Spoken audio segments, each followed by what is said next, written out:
Hi all, this is Sukanya. Welcome to Sukanya competitive world. ఈరోజు మనం ఈ వీడియోలో తెలంగాణ జనాభా మానవ వనరులు అనే టాపిక్ గురించి డీటెయిల్గా తెలుసుకుందాం. ఇక్కడ మనకి జనాభా అనగానే డ్రై టాపిక్ అనుకుంటాం. ఆ జనాభాని కూడా మనం కాన్సెప్ట్ వైజ్ నేర్చుకోవాలి. ఇప్పుడు మారిన పేపర్ ప్యాటర్న్కి అనుగుణంగానే మన ప్రిపరేషన్ని కూడా చేంజ్ చేసుకోవాలి. అంటే అక్కడ జనాభాని వాళ్ళు కాన్సెప్ట్ వైజ్ ఎలా అడిగే ఛాన్స్ ఉంటుంది అని అనలైజ్ చేసుకుంటూ చదవాల్సిన అవసరం ఉంది. వీడియోలోకి వెళ్ళే ముందు మీరు కనుక ఫస్ట్ టైం నా ఛానల్ని విజిట్ చేస్తున్నట్లయితే ఖచ్చితంగా సబ్స్క్రైబ్ చేసుకోండి, లైక్ చేయండి. మీరు లైక్ చేయడం వల్ల ఈ వీడియో ఎక్కువ మందికి రీచ్ అవుతుంది, నాకు ఎంకరేజ్మెంటింగ్గా ఉంటుంది. సో ఇక్కడ టాపిక్లోకి వెళ్తే మనకి తెలంగాణ జనాభా మానవ వనరులు అని అంటే జనాభాని మనం మానవ వనరుగా చెప్పుకోవచ్చు. అంటే మనం ఆర్థిక అభివృద్ధి సాధించాలంటే జనాభా మానవ వనరులుగా మారాలి. అంటే జనాభా కరెక్ట్ వేలో అభివృద్ధి చెందితే దాన్ని ఒక వనరుగా చెప్పుకోవచ్చు అని ఎకానమీలో ఆడడం జరుగుతుంది. ఒక ఆర్థిక వ్యవస్థ ప్రగతి, ఆర్థిక వ్యవస్థ మానవ వనరులపై ఆధారపడి ఉంటుంది అని చెప్పవచ్చు. ఈ మానవ వనరులు కరెక్ట్గా అభివృద్ధి చెందాలంటే అన్ని సదుపాయాలు ఉండాల్సిందే. పౌష్టికాహారం, విద్య, రక్షిత మంచినీరు, ఆరోగ్య సేవలు, పారిశుద్ధం, వైద్య సేవలు, పర్యావరణం ఇవన్నీ కరెక్ట్గా ఉంటేనే అవి మానవ వనరులు మంచి అభివృద్ధి చెందే ఛాన్స్ ఉంటుంది. సో ఈ జనాభా మనకి అభిలషణీయమైన స్థాయిలో ఉన్నప్పుడే అది ఆర్థికాభివృద్ధికి ప్రోత్సాహకంగా ఉంటుంది. అభిలషణీయ స్థాయి అంటే ఏంటి? ఎంత ఉండాలో అంతే. అంటే ఉండాల్సిన దానికంటే ఎక్కువ ఉంటేనేమో మనకి ఆహార పదార్థాల కొరత, ఆర్థికాభివృద్ధి లోటు ఏర్పడుతుంది. ఇక్కడ మనకి ఉండాల్సిన దానికంటే చాలా తక్కువ ఉంటే మనకి మానవ వనరుల లోటు ఏర్పడడం జరుగుతుంది. ఇలా ఎక్కువ ఉన్నా తక్కువ ఉన్నా ప్రాబ్లమే. కాబట్టి మనకి జనాభా ఎప్పుడు అభిలషణీయమైన స్థాయిలోనే ఉండాల్సిన అవసరం ఉంది. అలా ఉండేలా మనం చూసుకోవాలి. ఆర్థికాభివృద్ధి మనకి అనేక అంశాలపై ఆధారపడి ఉంటుంది. ఇది సహజ వనరులు, మానవ వనరులు, ఆర్థిక వనరులు, మూలధన వనరులు వీటన్నింటి మీద ఆర్థిక అభివృద్ధి డిపెండ్ అయి ఉంటుంది. ఇవన్నీ కరెక్ట్ వేలో అభివృద్ధి చెందినప్పుడే మనకి టోటల్గా ఆర్థిక అభివృద్ధి రావడం జరుగుతుంది. నెక్స్ట్ తెలంగాణ జనాభాకి సంబంధించి చూస్తే మనకి ఫస్ట్ తెలంగాణకి ప్రజెంట్ వచ్చేసి మనం చదువుకోవాల్సింది 2011 జనాభా లెక్కలు చదువుకోవాలి. ఇది మనకి జనగణన గణాంకాల సేకరణ సెన్సస్ శాఖ వారు చేయడం జరిగింది. అంటే ఇది సెన్సస్ అనేది ఎవరి ఆధీనంలో ఉంటాయి? హోంమంత్రిత్వ శాఖ ఆధీనంలో ఉండడం జరుగుతుంది. ప్రతి 10 సంవత్సరాలకు ఒకసారి ఈ సెన్సెస్ని 1951 నుండి మనకి గణన చేయడం జరుగుతుంది, సేకరించడం జరుగుతుంది. ఫస్ట్ వచ్చేసి మనకి 1872లో ఫస్ట్ జనగణన చేయడం జరిగింది. ఈ ఇన్ఫర్మేషన్ మనం గుర్తుపెట్టుకోవాలి. 2011 జనాభా లెక్కల ప్రకారం మన తెలంగాణ జనాభా అనేది 3,50,03,674 ఉంది. ఇది మనకి టోటల్ భారతదేశ జనాభాలో 2.89% వాటాని కలిగి ఉంది. అంటే టోటల్ మనకి ఇండియా జనాభా 121 crores కదా, అందులో మనకి 3,50,00,000 అనేది 2.89%. అలాగే వైశాల్యంలో తెలంగాణ వాటా వచ్చేసి మనకి 3.5%.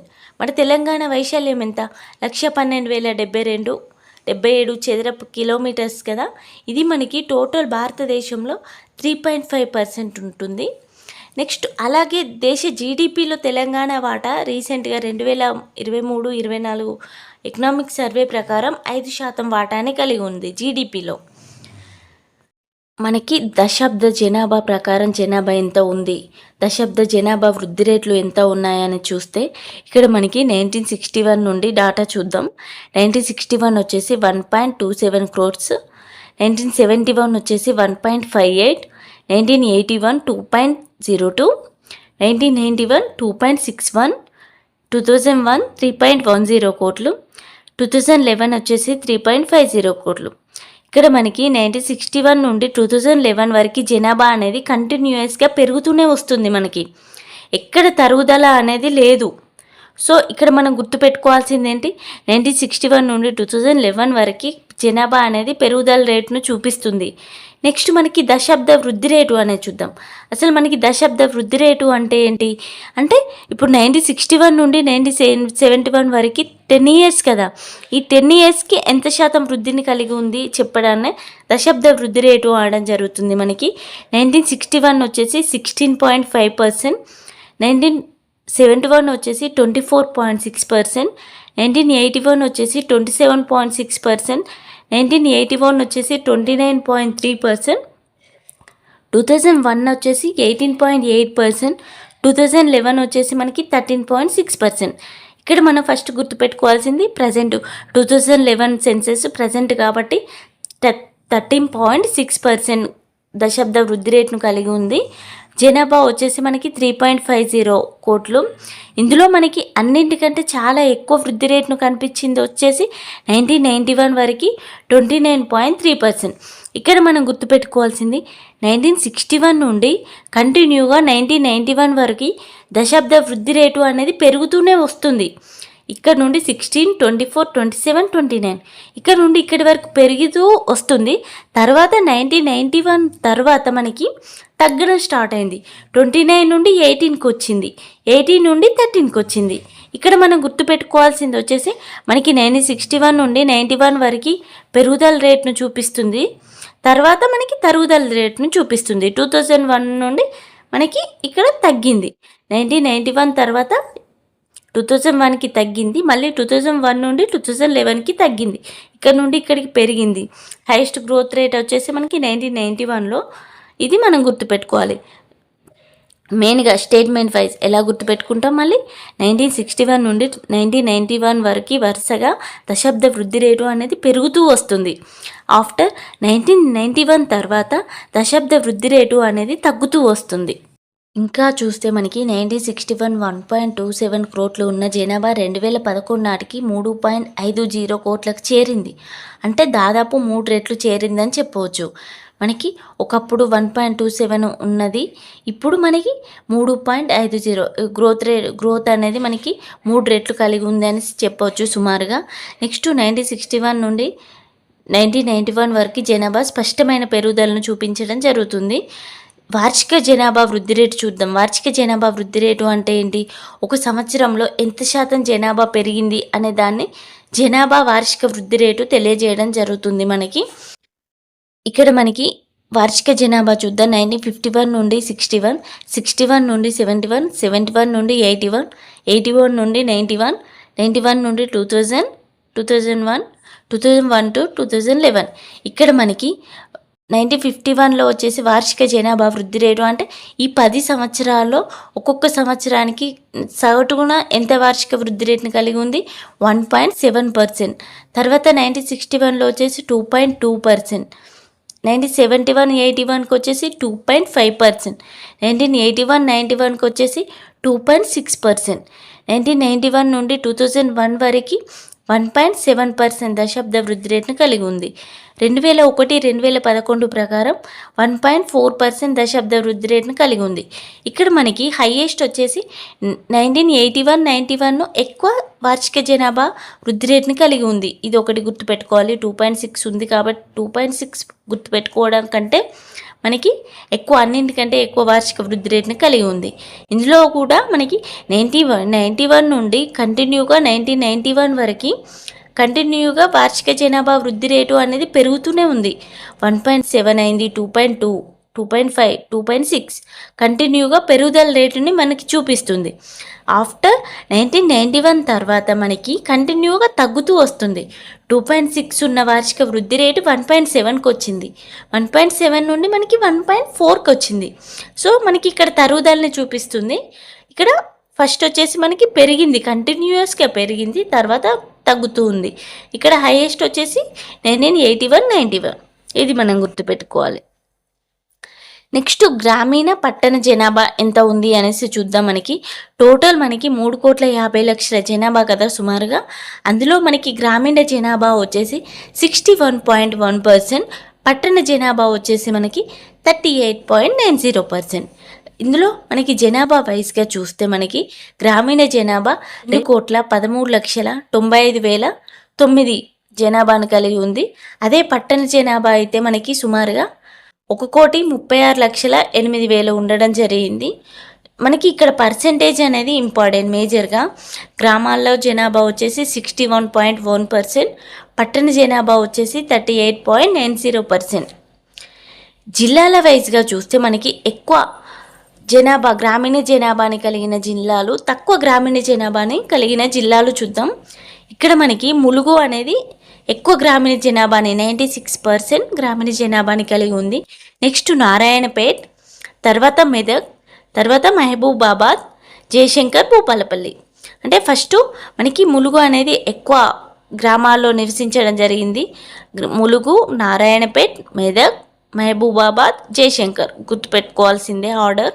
అసెండింగ్ డిసెండింగ్లో అడిగే ఛాన్స్ ఉంది కాబట్టి మనకి ములుగు మేజర్, అంటే చిన్నది మనకి ఎక్కువ అక్కడ మనకి మేడారం సైడ్ గ్రామాలే కదా, సో అలా గుర్తుపెట్టుకోవడానికి ట్రై చేయాలి. ములుగు, నారాయణపేట్, మెదక్, మహబూబాబాద్, జయశంకర్. అల్ప గ్రామీణ జనాభా వచ్చేసి మనకి హైదరాబాద్, మేడ్చల్, మల్కాజ్గిరి, రంగారెడ్డి, హన్మకొండ, మంచిర్యాల. ఈ 5 మనకి అల్ప గ్రామీణ ప్రాంతాలు, అంటే ఆల్మోస్ట్ సిటీస్లో ఉండడం జరుగుతుంది కాబట్టి మనకి ఇవే ఎక్కువ. నాకు తెలిసి హైదరాబాద్, మేడ్చల్, మల్కాజ్గిరి, రంగారెడ్డి మ్యాక్సిమం అన్నింట్లో ఉంటాయి. మనకి ఎక్కువ పారిశ్రామిక వృద్ధి రేటు, తర్వాత పట్టణ జనాభాలో ఇవి ఉండడం జరుగుతుంది. మేజర్గా మనకి ఏం తెలియదు అనే టైంలో హైదరాబాద్, మేడ్చల్, మల్కాజ్గిరి, రంగారెడ్డి ఉంటే దాన్నే చూజ్ చేసుకోవాలి మనం. కొన్నిసార్లు అల్ప జనాభా వచ్చేసి మనకి హైదరాబాద్, మేడ్చల్, మల్కాజ్గిరి, రంగారెడ్డి, హన్మకొండ, మంచిర్యాల. తర్వాత అల్ప పట్టణ జనాభా వచ్చేసి కూడా మనకి ఇవే అవుతాయి. ఇప్పుడు పట్టణ జనాభాని సపరేట్ చూడాల్సిన పని లేదు. మనకి గ్రామీణ జనాభాని చూస్తే అధిక గ్రామీణ జనాభా ఉన్నది మనకి అల్ప పట్టణ జనాభా అవుతుంది. అదే అల్ప గ్రామీణ జనాభా ఉన్నది వచ్చేసి అధిక పట్టణ జనాభా అనడం జరుగుతుంది. ఇప్పుడు మనకి అధిక పట్టణ జనాభా కలిగిన జిల్లాలు వచ్చేసి మనకి హైదరాబాద్, మేడ్చల్, మల్కాజ్గిరి, రంగారెడ్డి, హన్మకొండ, మంచిర్యాల. ఇవి మనకి అధిక పట్టణ జనాభాని కలిగి ఉన్న జిల్లాలు. అదే అల్ప పట్టణ జనాభాని కలిగి ఉన్న జిల్లాలు వచ్చేసి ములుగు, నారాయణపేట్, మెదక్, మహబూబాబాద్, జయశంకర్, భూపాలపల్లి. ఇవి మనకి అల్ప పట్టణ జనాభాని కలిగి ఉన్న జిల్లాలు. సో ఇవి ఖచ్చితంగా గుర్తుపెట్టుకోవాలి. మనకి అడిగే ఛాన్స్ ఉంది, ఆల్రెడీ అడుగుతున్నారు కాబట్టి ఆర్డర్లో గుర్తుపెట్టుకోవాల్సిందే. నెక్స్ట్ సంఖ్యాపరంగా చూస్తే మనకి అధిక గ్రామీణ జనాభా వచ్చేసి మనకి నల్గొండ, నిజామాబాద్, ఖమ్మంలో సంఖ్యాపరంగా ఎక్కువ ఉండడం జరిగింది. అదే అన్నిటికంటే తక్కువ వచ్చేసి మనకి మేడ్చల్, మల్కాజ్గిరి అల్ప గ్రామీణ జనాభాని కలిగి ఉంది సంఖ్యాపరంగా. నెక్స్ట్ పిల్లల జనాభాని చూస్తే, పిల్లలు అంటే ఎవరు? బాలబాలికలు 0 to 6 years ఉంటారు కదా, వారి జనాభా చూస్తే వారి పర్సంటేజ్ గుర్తుపెట్టుకోవాలి మనం. 11.1%. బాలబాలికల జనాభా వచ్చేసి 11.1%. అంటే టోటల్ 100% మనకి 3,50,00,000 ఉందిగా, అందులో పిల్లలు వచ్చేసి మనకి 11% వాటాని కలిగి ఉన్నారు. ఇది మనకి ఎంతమంది? 38,99,166 మంది ఉండడం జరిగింది. మనకి ఇది గుర్తున్నా లేకపోయినా 11.1% గుర్తుపెట్టుకోవాలి ఎక్కువ. ఇందులో మనకి ఎక్కువ బాలబాలికలు కల జిల్లాలు వచ్చేసి మనకి గద్వాల, నారాయణపేట్, మహబూబ్ నగర్, కొమ్రంభీం, ఆసిఫాబాద్. ఇవి మనకి ఎక్కువ పిల్లల జనాభాని కలిగి ఉండడం జరిగింది శాతం పరంగా. అదే తక్కువ బాలబాలికలను కలిగి ఉన్న జిల్లాలో వచ్చేసి మనకి పెద్దపల్లి, రాజన్న సిరిసిల్ల, కరీంనగర్, హన్మకొండ. వీరు మనకి తక్కువ పిల్లల్ని కలిగి ఉన్నారని చెప్పచ్చు. ఇక్కడ మనం ఎలా చదవచ్చు? మనం ఎడ్యుకేషనల్గా వెనుకబడిన ప్రాంతాలు కొంతవరకు ఎక్కువ మంది పిల్లల్ని కనడం జరుగుతుంది కాబట్టి ఆ ప్రాంతాలను అలా వెనుకబడి ఉన్నాయనేసి గుర్తుపెట్టుకోవడానికి ట్రై చేయాలి. ఇక్కడ మనకి మళ్ళీ చూస్తే ఎక్కువ వచ్చేసి గద్వాల, నారాయణపేట్, మహబూబ్ నగర్, కొమ్రంభీం, ఆసిఫాబాద్. తక్కువ బాలబాలికలు కలిగి ఉన్న జిల్లాలు వచ్చేసి పెద్దపల్లి, రాజన్న సిరిసిల్ల, కరీంనగర్, హన్మకొండ. ఈ 4 జిల్లాలు మనకి తక్కువ బాలబాలికలను కలిగి ఉండడం జరిగింది. టోటల్ 11.1% వాటాన్ని కలిగి ఉంది. ఇది మనం గుర్తుపెట్టుకోవాలి. ఇక్కడ సంఖ్యాపరంగా చూస్తే తక్కువ పిల్లలు కలిగిన జిల్లా వచ్చేసి ములుగు, మనకి ఎక్కువ వచ్చేసి హైదరాబాద్ అండ్ రంగారెడ్డి. మనకి ఎక్కువ పర్సంటేజ్ వైజ్ ఎక్కువ గుర్తుపెట్టుకోవడానికి ట్రై చేయాలి సంఖ్యాపరంగా అంటే మ్యాక్సిమం తక్కువ జనాభా ఉన్న జిల్లానే మనకి సంఖ్యాపరంగా తక్కువ ఉండడం జరుగుతుంది అని కొంచెం లాజికల్గా థింక్ చేసి ఆన్సర్ చేయొచ్చు. నెక్స్ట్ అక్షరాస్యత విషయానికి వస్తే మనకి అక్షరాస్యత 2011 ప్రకారం తెలంగాణ అక్షరాస్యత ఎంత ఉంది? 66.54%. ఇందులో మనకి స్త్రీలు వచ్చేసి 57.99%, పురుషులు వచ్చేసి 75%. ఇక్కడ 57 ఉంది కదా, 57ని రివర్స్ చేస్తే 75. ఇలా మనం గుర్తుపెట్టుకోవాలి ఏదో ఒక రకంగా, ఎందుకంటే గుర్తుండదు. ఈ డాటా అంతా మళ్ళీ ఒకసారి చూస్తూ ఉంటే మనకి నోటికి అవ్వడం జరుగుతుంది. ఎందుకంటే ఒక్కసారి చూడగానే మనకి ఇది రాదు, గుర్తుండదు. టోటల్ మనకి అక్షరాస్యత రేటు వచ్చేసి 66.54. ఇందులో స్త్రీలకు 57%, పురుషులకు 75%. ఇక్కడ మనకి గ్రామీణ అక్షరాస్యత రేటు అనేది 57.30%, పట్టణ అక్షరాస్యత వచ్చేసి మనకి 81.09%. ఈ రెండింటికి డిఫరెన్స్ వచ్చేసి 23.79%. మనకి ఇక్కడ స్త్రీల అక్షరాస్యత రేటు 57% ఉంది, అలాగే గ్రామీణ అక్షరాస్యత రేటు వచ్చేసి మనకి 57% ఉంది కాబట్టి గుర్తుపెట్టుకోవాలి. నెక్స్ట్ పట్టణ అక్షరాస్యత రేటు ఎక్కువ 81%, సగటు కంటే ఎక్కువ ఉండడం జరిగింది. మనకి సగటు 66.54. దీనికంటే ఎక్కువ ఉందా, స్త్రీలది అయితే తక్కువ ఉంది, పురుషులది అయితే ఎక్కువ ఉండడం జరిగింది.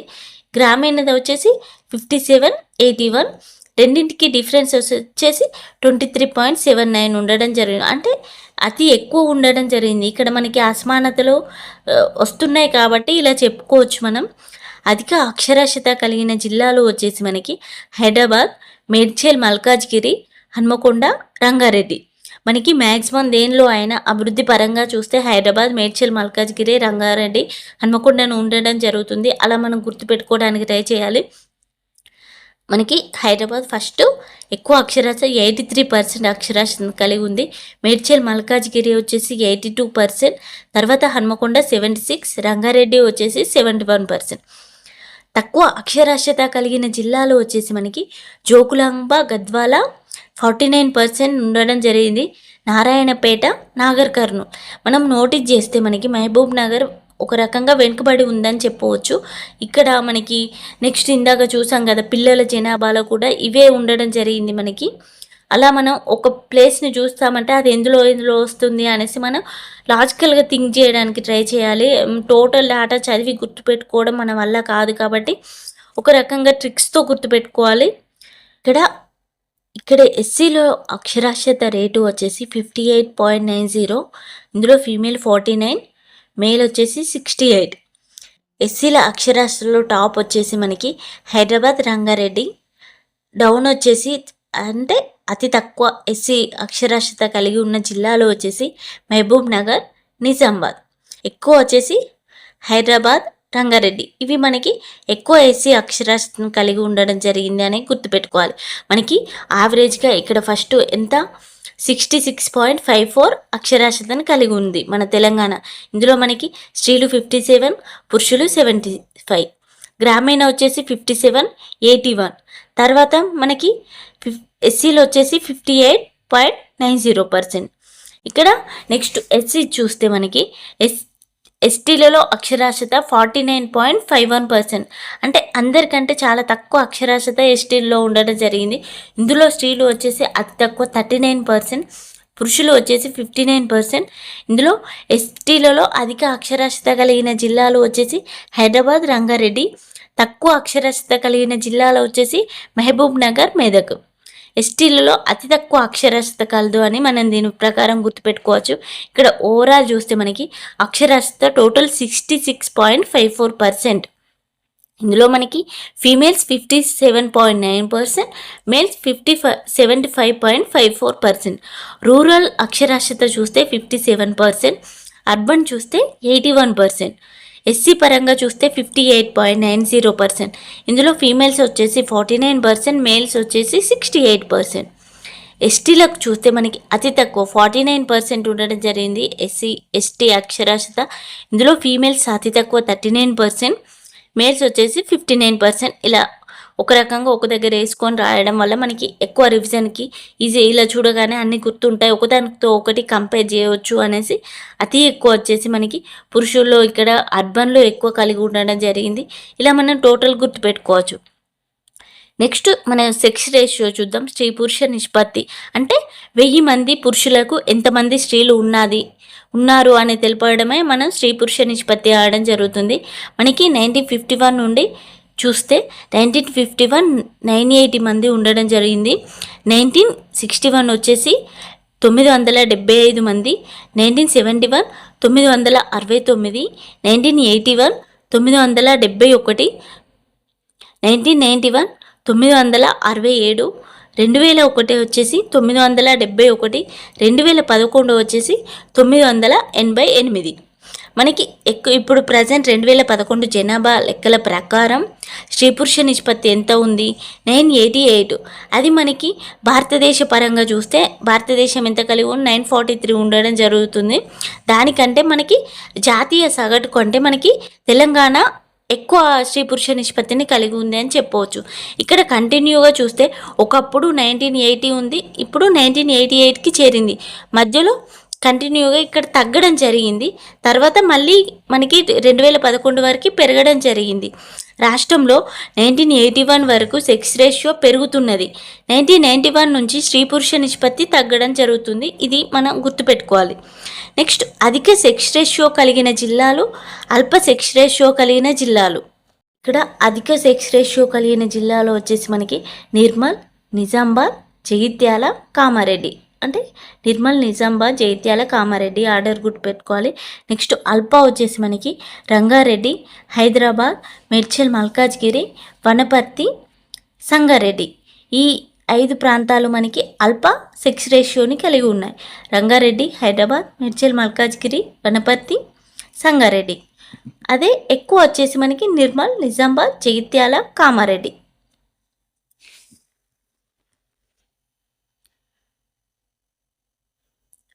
ఇక్కడ మనం టోటల్ గుర్తుపెట్టుకోవాల్సింది 2011 ప్రకారం సెక్స్ రేషియో ఎంత ఉంది? 988. టాప్ వచ్చేసి నిర్మల్, నిజామాబాద్, జగిత్యాల, కామారెడ్డి. డౌన్ వచ్చేసి మనకి రంగారెడ్డి, హైదరాబాద్, మేడ్చల్, మల్కాజ్గిరి, వనపర్తి, సంగారెడ్డి. ఇక్కడ మనకి గ్రామాల్లో సెక్స్ రేషియో ఎలా ఉంది, పట్టణాల్లో ఎలా ఉంది, పిల్లల్లో ఎలా ఉంది, ఆ పిల్లల్లో బాలికల్లో ఎలా ఉంది, బాల్లో ఎలా ఉంది చూద్దాం. ఇక్కడ మనకి గ్రామాలలో సెక్స్ రేషియో అనేది 999 ఉంది. పట్టణాల్లో వచ్చేసి 970. ఇది మనకి ఓవరాల్ సగటు 988 కంటే గ్రామాల్లో ఎక్కువ ఉండడం జరిగింది, పట్టణాల్లో అయితే తక్కువ ఉండడం జరిగింది. బాలబాలికల్లో వచ్చేసి మనకి సెక్స్ రేషియో ఎంత ఉంది? 932. అంటే 0 to 6 years కలిగిన పిల్లలది సెక్స్ రేషియో 932. ఇది మనకి ఎస్సీలలో వచ్చేసి 954 ఉంది, ఎస్టీలలో వచ్చేసి 906 ఉంది. ఎస్టీలలో అతి తక్కువ ఉండడం జరిగింది. అదే మనకి బాలికల్లో గ్రామాల్లో 934 ఉంది, బాలికలు పట్టణాల్లో వచ్చేసి 930 ఉండడం జరిగింది. మనకి ఫ్లో చార్ట్ చూస్తే ఇక్కడ మనకి స్త్రీ పురుష నిష్పత్తి టోటల్ 988 ఉంది కదా. ఇందులో మనకి గ్రామాల్లో వచ్చేసి 999, అర్బన్ వచ్చేసి 970. పిల్లల వయసు చూస్తే మనకి 932 ఉండడం జరిగింది. ఇది గ్రామాల్లో వచ్చేసి మనకి 934, 930. ఈ రెండింటి సగటు తీస్తే మనకి 932 రావడం జరుగుతుంది. నెక్స్ట్ పిల్లలలో వచ్చేసి ఎస్సీలలో 954, ఎస్టీలలో 906. అదే ఓవరాల్గా మనకి ఎస్సీలలో ఎంత స్త్రీ పురుష నిష్పత్తి ఉంది? 1008 మంది. ఎస్టీలో వచ్చేసి 977 మంది.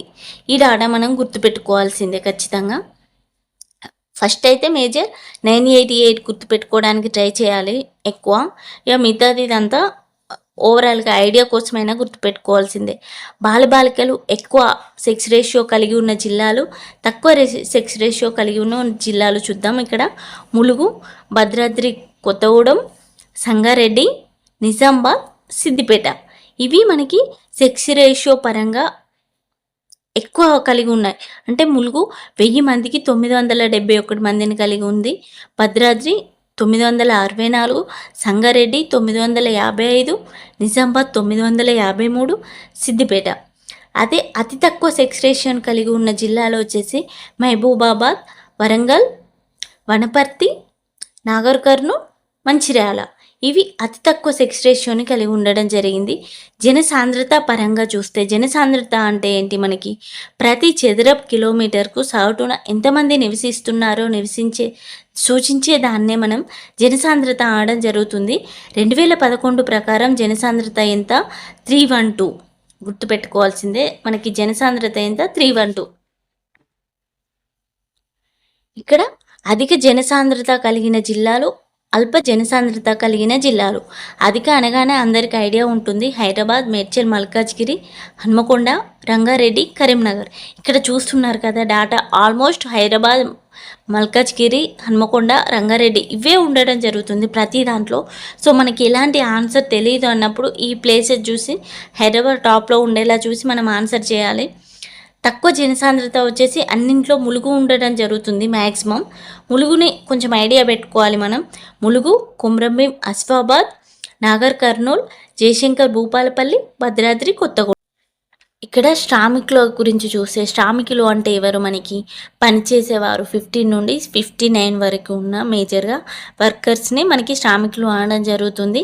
1951 జనాభా లెక్కల్లో శ్రామికులను గణన చేయడానికి జనాభాని వయోపరిమితి ఆధారంగా 3 రకాలుగా విభజించడం జరిగింది. ఇందులో వచ్చేసి మనకి ఆధారపడ్డ జనాభా అంటే 0 to 4 years ఉన్న వాళ్ళు వీళ్ళు ఒకరి మీద డిపెండ్ అవుతారు కాబట్టి వీరిని ఆధారపడ్డ జనాభా అనడం జరుగుతుంది. నెక్స్ట్ శ్రామిక సామర్థ్యం గల జనాభా వచ్చేసి మనకి 15 నుండి 59 ఇయర్ మధ్య ఉన్న వాళ్ళని శ్రామిక సామర్థ్యం గల జనాభా అంటారు. వృద్ధులు వచ్చేసి 60 years ఎబో ఉన్నవారిని వృద్ధులు అనడం జరుగుతుంది. ఇక్కడ మనకి క్వశ్చన్ ఎలా వస్తుందంటే 1951 జనాభా లెక్కల ప్రకారం శ్రామికులను ఎన్ని రకాలుగా విభజించడం జరిగింది అంటే 3 టైప్స్. ఈ 3 టైప్స్ ఏ ఇయర్ ప్రకారం విభజించారంటే 1951 ప్రకారం. మనకి టోటల్ శ్రామిక జనాభాలో శ్రామిక సామర్థ్యం గల జనాభా నుంచి గృహిణులను తీసేస్తారు, విద్యార్థులను తీసేస్తారు, వెట్టి చాకిరీ చేస్తున్న వారిని తీసేయడం జరుగుతుంది. వీరిని తీసేయక మిగిలిన వారిని శ్రామిక జనాభా అనడం జరుగుతుంది. మనకి 1981లో శ్రామికులని 2 రకాలుగా వర్గీకరించడం జరిగింది. ప్రధాన శ్రామికులు, ఉపాంత శ్రామికులు. ఇక్కడ ప్రధాన శ్రామికులు వస్తే మనకి సంవత్సరానికి 6 నెలల కంటే ఎక్కువ వర్క్ చేసేవారిని ప్రధాన శ్రామికులు అనడం జరుగుతుంది. ఉపాంత శ్రామికులు అంటే సంవత్సరానికి 6 నెలల కంటే తక్కువ వర్క్ చేసేవారిని ఉపాంత శ్రామికులు అనడం జరుగుతుంది. ఇక్కడ మనకి శ్రామికుల్లో 1971లో విద్యార్థులను శ్రామికులుగా పరిగణించరాదు అని మనకి 1971లో డిక్లేర్ చేయడం జరిగింది. 1951లోనే హౌస్ వైఫ్, వెట్టి చాకరీ చేస్తున్న వారిని శ్రామికులుగా పరిగణించరాదు అని మనకి 1951లో చెప్పడం జరిగింది. ఇది ఆల్రెడీ ప్రీవియస్లో వచ్చింది. మనకి 1951లో వచ్చేసి హౌస్ వైఫ్, వెట్టి చాకరీ చేస్తున్న వారిని పరిగణించరాదు అని ఇందులో మనకి తెలపడం జరిగింది. 2011 జనాభా లెక్కల ప్రకారం జనాభాలో శ్రామికుల పర్సెంటేజ్ వచ్చేసి 46.69%. ఇందులో ప్రధాన శ్రామికులే మనకి 84% ఉండడం జరిగింది. అధిక శ్రామిక జనాభా కలిగిన జిల్లాలు, తక్కువ ప్రధాన శ్రామికులు కలిగిన జిల్లాలు చూద్దాం. ఇక్కడ అధిక ప్రధాన శ్రామికులు ఎక్కువ ఎక్కడ ఉన్నారు అంటే 6 నెలల కంటే ఎక్కువ వర్క్ చేస్తారు. అక్కడ జోగులాంబ, గద్వాల, ఖమ్మం, వనపర్తి, సూర్యాపేట, జగిత్యాల ఈ 5 ప్రాంతాల్లో మనకి అధిక ప్రధాన శ్రామికులు కలిగి ఉండడం జరిగింది. ఇక్కడ ఎక్కువ 6 months ఎబో కూడా వర్క్ చేయడం జరుగుతుంది వీరు. తక్కువ ప్రధాన శ్రామికులు కలిగి ఉన్న జిల్లాలు వచ్చేసి కొమ్రంభీం, ఆసిఫాబాద్, మంచిర్యాల, హైదరాబాద్, పెద్దపల్లి, కామారెడ్డి. ఇక్కడ ఈ 5 ప్రాంతాలు మనం గుర్తుపెట్టుకోవాలి.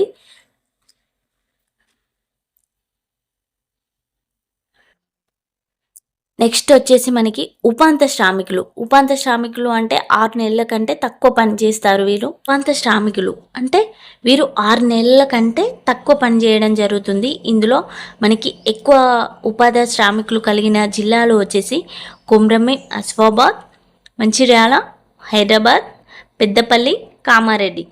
అతి తక్కువ వచ్చేసి మనకి గద్వాల, ఖమ్మం, వనపర్తి, సూర్యాపేట, జగిత్యాల. ఇవి మనకి అతి తక్కువ ఉపాంత శ్రామికులను కలిగి ఉన్న జిల్లాలు.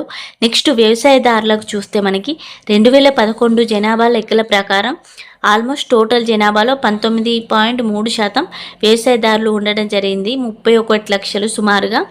ఎక్కువ వ్యవసాయదారులు వచ్చేసి మనకి ఆదిలాబాద్, వికారాబాద్, కొమ్రంభీం, ఆసిఫాబాద్, నాగర్ కర్నూల్, మెదక్ ఈ జిల్లాలు మనకి ఎక్కువ వ్యవసాయదారులు కలిగి ఉన్నారు.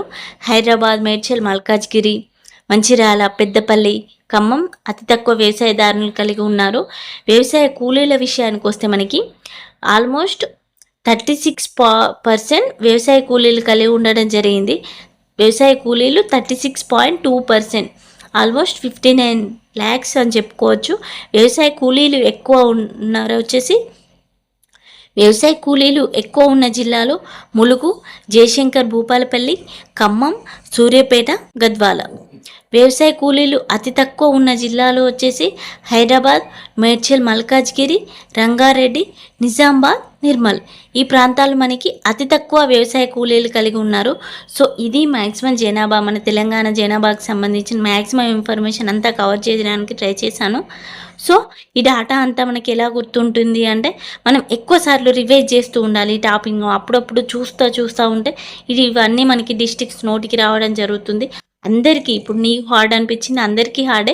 కాకపోతే కొంచెం లాజికల్గా గుర్తుపెట్టుకునే వాళ్ళకి, ఎక్కువ టైమ్స్ రివైజ్ చేసే వారికి మాత్రమే ఎక్కువ గుర్తుంటుంది.